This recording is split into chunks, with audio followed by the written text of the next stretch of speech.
Les États-Unis et leurs complices contre-révolutionnaires rêvent d'une révolution de couleur à Cuba. Mais le peuple cubain ne s'y trompe pas et réagit comme toujours avec dignité et dans l'unité. Cuba Linda et le mouvement de solidarité ne se laissent pas tromper non plus, car nous savons quelle intervention humanitaire veut dire. Nous l'avons vu en Syrie, en Libye, en Irak et dans la plupart des pays d'Amérique latine. Si Biden veut aider Cuba, ça lui est pourtant très facile. Il suffit de lever le blocus. Ce lundi 26 juillet, comme chaque année, le peuple cubain commémore les héros et les martyrs de l'action du Moncada et nous sommes à ses côtés en ce jour de la rébellion nationale. Cuba Linda sera sur les réseaux sociaux pour contrecarrer la propagande mensongère de l'Empire en disant la vérité sur Cuba et exiger la fin du blocus. Cuba Linda sera également dans la rue à Bordeaux avec de nombreuses autres organisations. Merci à tous pour dire que Cuba n'est pas seul. Enfin, Cuba Linda, qui avec France Cuba a recueilli les dons généreux des amis de Cuba pour financer plus d'1 million de seringues et d'aiguilles pour la vaccination de la population cubaine, va continuer la collecte pour aider le MINSA, le ministère de la Santé cubain, dans cette période difficile. Siempre 26, viva la revolución cubana, patria muerte, venceremos.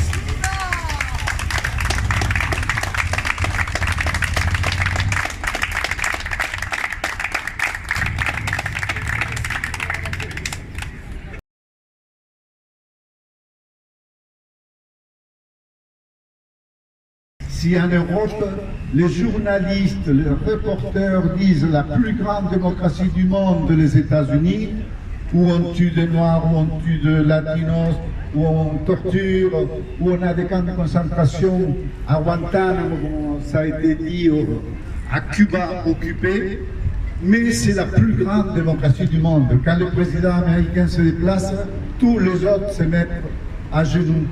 Et il faut dire qu'en Amérique latine, il y en a et dans le monde.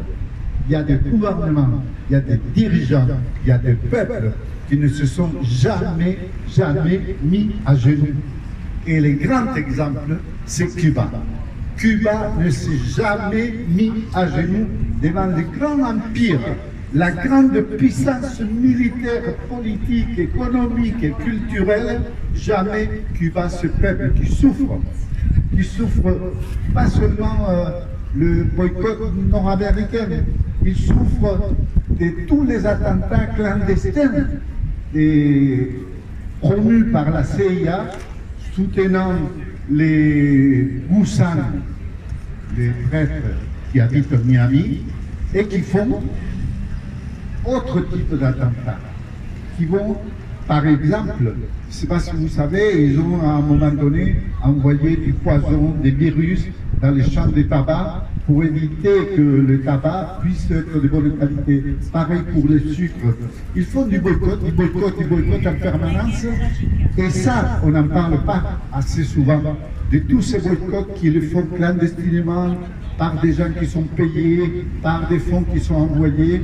Et on sait, les Américains, vous les connaissez, par où ils sont passés, le Moyen-Orient, ça explose. Pourquoi ça explose en Irak, en Iran, etc., etc. Les Américains sont passés, ils ont fait le boulot. Il faut diviser, il faut tuer, et voilà. Donc dire que le Chilien, nous sommes avec vous, l'association pour vous soutenir dans d'autres manifestations, et nous serons toujours à côté du peuple cubain. C'est notre fierté des latino-américains et savoir que nous avons un peuple comme ça. C'est la fierté, je pourrais dire, des peuples du monde, qu'il y en a un qui est debout. Malgré tout, il est debout. Et ça s'achète pas.